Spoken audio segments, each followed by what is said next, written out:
So today we're going to talk about how to install the Gorilla Whips from Gorilla Whips. You can see right there, that's what they are. Not too expensive. They're probably a little more expensive than most, but they seem to be pretty high quality. I got mine in a little while ago, so we're going to work on trying to get these put in. I've already done a little bit of prep. You can see on the switch does not come put together. So if you've never messed with a switch before, you're going to put your two blacks on the top. You're going to have one red right here in the middle, which is going to jumper down to the bottom, and then you're also going to have a red here. And on the cable, it's going to be red, and then blue. This red goes to the middle switch, and then your black goes together. So up here, you're going to have your negative right here to your ground, and this is your accessory on your bus bar, which is positive 12. And this bolt right here is also grounded. This one is not. This one just goes into plastic. So if you need to ground something, go to this one, which is where we're going to hook the relay. It does come with instructions. They aren't extremely detailed at all, so if you've never done this before, you might want to look into how to do a few things, but you can see how it does tell you which way to hook it up. This kit does come with a turn signal kit, which I don't have really right now, so we won't be hooking that up. But once you get it all plugged in, you want to test your lights out. So that's on, so that should work. We've got it hooked up to the switch. You can see that the power side plugs in right here on the short end of the blue, brown, and black. And then this long, like, textured cable you can see, this is what actually runs over to your relay. You got a 30 amp fuse in there. Then your relay, like I was saying, I went ahead and prepped some of that with a little bit more heat shrink to make it a little bit more secure. And we'll mount that up in there. And this comes over to the controller. Now on the controller, it's labeled backwards. You can see where it says 12 volts up here. That is not the 12 volt input. It's this one down here. You can't hook it up wrong even if you tried. I don't have the lights hooked up quite yet, so I'll get those plugged in. We'll give them a little test run really quick. All right, so I got the lights plugged in. You can see with the switch off, it is lit. And you do want to hook that to the accessory, because if you hook it directly to your battery, which you can use to test them, but if you leave it hooked to your battery, it will drain the battery over time. So there's the whips, just hanging down there just for testing. And bam, you can see they turn on. And they automatically did the red, white, and blue for the American flag there. So we'll progress further on how to get the install going. What we're going to do is make sure all this stuff's connected good, get all the wiring coming through down through here. There's a little grommet that's going to lead up to your glove box.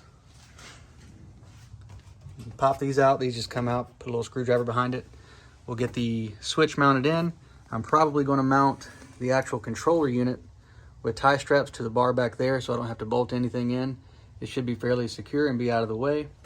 Once we get that done, we can run all the wires through the center console all the way back to the back corners, and we'll work on that here in a little bit. And at the end, I'll show you the little addition I got right here. I don't have the regular glove box. I've got one that holds a really big iPad, so that's a nice little bonus. Like I was saying, you can see the grommet back there. The way we're going to do it, I've already got my switch plugged in the front. We're going to take this end. I've got some heat shrink on there just to help make it secure once I get it pushed in. We're going to push that through, but we're going to leave this on the outside, and we'll end up mounting this out here. And then we'll take all this spare cabling, we'll just sort of ball it up and zip tie it to all this stuff to make it nice and secure. So we'll get to it. All right, so we got everything under the hood done. You can see I still got the negative, positive. Went ahead and hooked the relay right there to the grounding port. Like I was saying, I went ahead and put some heat shrink on these just to give them a little bit of extra security. Got all the cables running through there. And then it sort of loops back out. That textured one, I got it looped back out to help secure it. I got them zip tied down here and down here, just to make them nice and secure, and put a little spring into the cables so they're not pulling down on the relay. It's sort of pushing up almost. And then zip tied over to here to where you can get to your 30 amp fuse really easy. Now, if we look under here, what I ended up doing is I've got the control unit mounted to the back of there. You can barely see it back there. But these small zip ties like this fit through the screw holes pretty easy.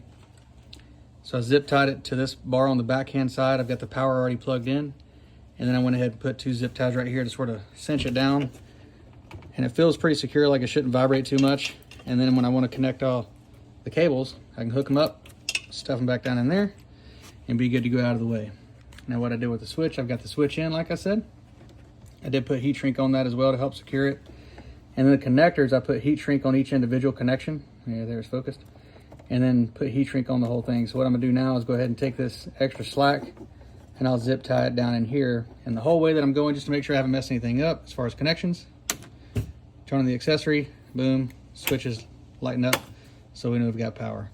So now all I've got to do is zip tie these like I said, run my cables that go to the back of the RZR for each whip. So we'll start working on that and work our way back. One thing I forgot to mention is that you've got your channels all back there, and if you're not going to hook up the rock lights, those would be sitting out in the weather. So you can see this one goes to the actual whip. This one goes to one of the rock light channels. There's 4 of those. They do sell these little packs. They're pretty cheap. It's male and female adapters, and you can take those and hook them over and screw that shut with that little gasket right there to help just protect everything. I would highly recommend doing that, and it's obvious that I forgot to do it before I zip tied that bad boy in there, but we're going to fandangle them in there and we'll get it done. Okie doke, so we're all ready for the next step. What you want to do is get this plastic piece unhooked. There's going to be, I believe, 5 screws throughout the whole thing after you remove all your seats, obviously. And you'll have some of those little plastic retaining pins, pull those out. And this should be able to lift up pretty easy. And you can see where the cables already ran through there anyway, and that runs all the way to the front to the firewall. So what we'll do is we'll go through the firewall, up, and then it'll hook up under there. And your light should come with 2 of these cables per light. Should be long enough to get to the back. We'll run it all the way through the back and then split to each side. It's gonna be a little bit more of a pain for me to get this plastic piece right here up because I do have this bump seat in, and it sort of makes it a pain to get that out. So I might just try and see if I can fish everything through there. Alrighty, let's get started. So one thing you can see, I've got it mounted in there. That is the female connector. The connector that goes into that is the male end. You can see it goes like that right there. What you want to do before you start fishing is make sure you fish the correct end of your wire to your control unit. Otherwise, you got to redo it all. So I got the first line going through. I'm still going to zip tie everything down. Like I was saying, I couldn't really get that plastic piece up on the back, but it'll come out back there. What I did is actually have an electrical fish tape. Just happened to have one. Figured that'd work the best. Tape it to the end just so it couldn't get hung on stuff because it is pretty tight through there.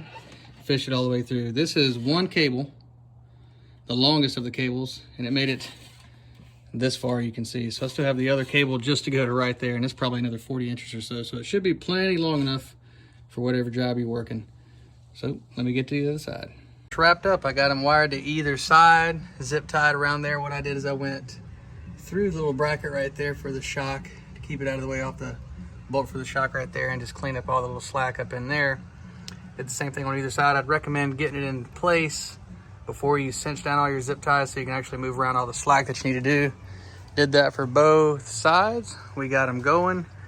The way these Gorilla whips are is you can get these springs right here. If you get the 5-foot or 6-foot whips, you have to have these springs to maintain their warranty. I got them just for a little bit extra safety, I guess, but it's got a little quick release pin right here if you want to pull the whole thing off. They connect right here. Obviously leave yourself a little bit of slack, but they're a compression release. You can press them down and turn them and they'll unlock is what they'll do. I have to take them off to actually get into my garage because it's too tall. But same thing on this side. You got this hose right here. I wouldn't crimp down this hose. And like I promised you I'd show you in the beginning, we're all cleaned up in the front, got the hood back on. I still got to put the other seats in. I haven't done that yet. But this is the little glove box that I replaced the main one with. It opens down instead of up. Probably like 50 bucks on Amazon. Works great because I can pull the Polaris maps up right there. Got the music jamming right there. Hooks up to the top. All the switches work. And we're good to go.